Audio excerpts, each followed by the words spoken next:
Good morning বন্ধুরা, সবাই কেমন আছো? আশা করি আমার বন্ধুরা সবাই ভালো আছে। বন্ধুরা আমরাও সবাই ভালো আছি।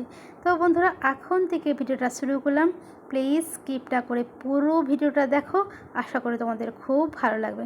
তো বন্ধুরা ঘরের সমস্ত বাসি কাজ সেরে স্নান টান করে চলে এসেছি ঠাকুর দিতে। এদিকে কিন্তু বন্ধুরা আমার ঠাকুর দেওয়াও হয়ে গেছে। আর আজকে দেখো বন্ধুরা কত ফুল কত ফুল। আর জানো, তোমরাও শুনলে অবাক হয়ে যাবে, এত ফুল কত টাকার? মাত্র 10 টাকার। অন্য দিনে বলে নাকি ফুলের এত দাম, 10 টাকার ফুল হয় না, 20 টাকা নিচে নাকি ফুল হয় না।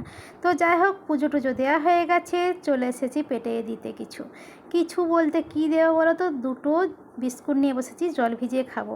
আজকে ডবল বিস্কুট একসঙ্গে ভিজিয়ে খাবো, বুঝেছো? তো এক গ্লাস জল আর দুটো বিস্কুট নিয়ে বসে গেছে। আজকে কিন্তু সকালে আর কিচ্ছু খাবো না, বুঝেছো? অন্যদিন মুড়ি কিংবা রুটি খাই, আজকে কিন্তু কিচ্ছু খাবো না, এই জল বিস্কুটটাই খাবো। আর তোমাদের দাদা আর ভাইপো কিন্তু দোকান চলে গেছে সকাল সকাল, ওরা দোকানেই টিফিন খেয়ে নেবে, বুঝেছো? তো যাই হোক, বিস্কুট খেয়ে জল বিস্কুট খেয়ে চলে এসেছি রান্নাঘরে, ভাত বসিয়ে দিয়েছি। আর কি রান্না করবো বলো তো? কী ঢাকা আছে এটা? কী ঢাকা আছে তোমরা গেস করো তো, কী ঢাকা আছে? আর তোমরা কি করে গেস করবে বলো, দেখাই তোমাদেরকে। দেখো, চিকেন। চিকেনটা দেখে সবাই নিশ্চয়ই অবাক হচ্ছে, বৌদি বাবা এমন ঠংচং করছে যেন এবারে 2 কিলো 5 কিলো চিকেন রয়েছে। না গো, 2 কিলো 5 কিলো নয়। পরশু দিন যে তোমাদের দাদা মাংস এনেছিল না, তার থেকেই দেখো 8 কুচি মাংস রেখে দিয়েছিলাম। তো কালকে মাছে তেল করেছিলাম, মাছ করেছিলাম। আর কি বলবো, আজকে একটু ইচ্ছে ছিল তোমাদের ভাইপোর জন্য বিরিয়ানি করব।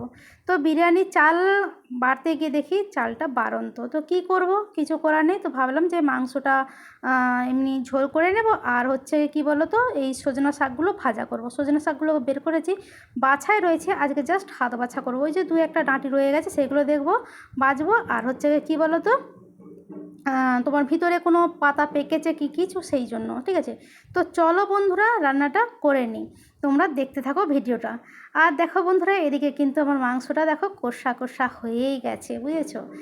বেশ মানে কি বলবো, এরকম কষা কষা মাংস আর গরম গরম ভাত, সাথে একটু কাগজি লেবু কাঁচা লঙ্কা পেঁয়াজ থাকবে, চা লাগবে না গো, একদম জমে ক্ষীর হয়ে যাবে খাওয়াটা, তাই না গো? তো কি করব, কিছু করার নেই। আর জানো তো, আজকে আমার মাংসটা না সত্যি এমনি ঝোল করার মানে গায়ে মাখা করার ইচ্ছা ছিল, কিন্তু কিছু করার নেই, জলটা দিতেই হবে। আর কি বলো তো, মাংসটা তো একদমই অল্পটুকুন। তো শেষমেশ কী করলাম বলো তো, আবার একটু আলু কুটে আলুগুলো ভাজলাম, ভেজে কী বলো তো এই মাংসর মধ্যে দেবো, বুঝেছো? আর দেওয়ার কারণটা মানে মাংসটা কষা কষায় হয়তো রাখতে পারতাম, মাংসটা আলু দিয়ে ঝোল করার কারণটা আছে।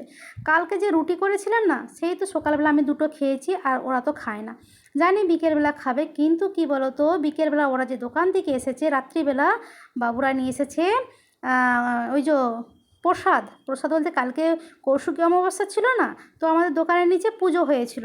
আমাদের দোকানের নিচে বড় ঠাকুর আর কালী মায়ের মন্দির রয়েছে, তো ওখানে পুজো হয়েছিল, ওখানে প্রসাদ দিয়েছে। ওরা নিজেরা তো সেখানে খেয়েছে, আবার কৌটাই করে নিয়ে এসেছে। এসে তো বাপ বেটা দুজনেই বলছে পেট ভার। তো কি করব, কিছু করার নেই, রুটিগুলো ফ্রিজে ঢুকিয়ে দিয়েছি। যাই হোক, বলতে বলতে ভুলে গেলাম আজকে কী রান্না করেছি। আজকে সজনা শাক ভাজা আর আলু দিয়ে মাংস দিয়ে ঝোল। তো মাংসটা এবেলা তো খাওয়াই হয়ে যাবে, 8 পিস মাংস। আর মানে কি বলবো, আমি 2 পিস নিয়েছি, তারপরে বাদ বাকি ওদের 3 পিস করে দিয়ে দেবো। আর ঝোল আলু যেটা থাকবে সেটা ওই যে কালকে যে রুটিটা আছে, সেই রুটিটা কি বলো তো আজকে রাত্রিবেলা যখন খাওয়া হবে তখন কি বলো তো একটু তেল দিয়ে ভেজে নেব, আর এই যে আলু ঝোলটা থাকবে ওই আলু ঝোলটা দিয়ে খাওয়া হয়ে যাবে। তো চলো বন্ধুরা, এই ছিল আমার আজকের ভিডিও। আমার ভিডিওটা যদি তোমাদের ভালো লেগে থাকে, লাইক কমেন্ট শেয়ার করো। আর বন্ধুরা সবাই ভালো থেকো, সুস্থ থেকো। আর হ্যাঁ, আমার তো যেইটুকুন কাজ ছিল সেইটুকুন কাজ টাজ করে কি বলো তো, নিজে কিন্তু খেতে বসে গেছি ভাত নিয়ে, বুঝেছো? এই যে কাঁচা লঙ্কাটা আজকে নুন দিয়ে মুড়বো, দিয়ে খাবো। তো চলো বন্ধুরা, তোমাদের যদি খাওয়া দাওয়া না হয় তোমরাও খাওয়া দাওয়া করে নাও।